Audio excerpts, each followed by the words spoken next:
If there was ever a time Pep Guardiola needed a sabbatical, it would be now. If there was a time Pep Guardiola needed a sabbatical, it would be now. That sabbatical, that 1 year sabbatical he went on after leaving Barcelona in 2012, that was a wrong move. This would be the best time for him to go on a 1 year sabbatical, because last night we witnessed something very unthinkable, something very unbelievable, something a lot of people never thought was possible.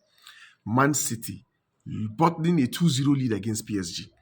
Man City, not just any Man City, Pep Guardiola's Man City, the high and mighty Pep Guardiola's Man City, bottled a 2-0 lead against a team like PSG in the Champions League, a high-profile match, a very highly decided match, a match that would decide your fate, and you bottle a 2-0 lead. This is something a lot of people, I inclusive, I never thought it was possible. And for some reason, I'm inclined to believe that Man City, they are not out of the woods yet. They're about to witness some very stormy, serious, heavy, stormy, days ahead. Because $126 million, no be joke. It's no joke. It's no small amount of money. And a lot of people will be wondering, why did I mention 126 million? What is the relationship between Pep Guardiola, his Man City problems, and 126 million? Well, that is the amount of money Pep Guardiola stands to lose in his divorce, or pretty much half of it, right? Because, in fact, that is the amount of money his wife has collected, right? To the tune of 126 million. And a man losing his wealth is like losing your blood.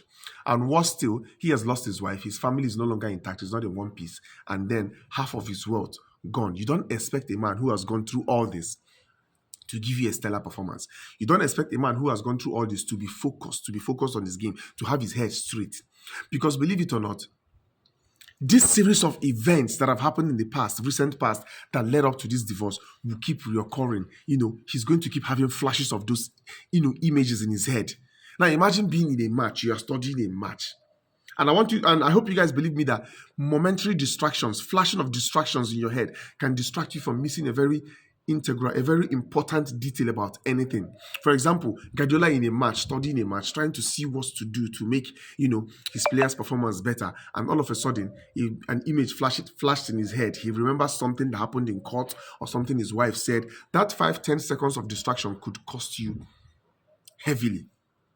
And you don't expect a man who has gone through all this to give you a stellar performance. If there was ever a time Pep Guardiola needs a sabbatical, it would be now. If I were Pep Guardiola, I would resign effective immediately and go on 1 year sabbatical. Rest, think, brainstorm, try to settle, make peace with yourself, make peace with what has happened, reinvent yourself, rediscover yourself, redefine yourself, re-energize and re-strategize, and then reintroduce yourself back into the game. And when that happens, you are going to see that success will just align for you. But if Guardiola continues on this path with everything that has just happened around this man, it's going to take a while for him to get out of it. Man City will continue seeing, they will continue going up and down, up and down, up and down without any positive improvement. Guardiola should resign and go on sabbaticals now.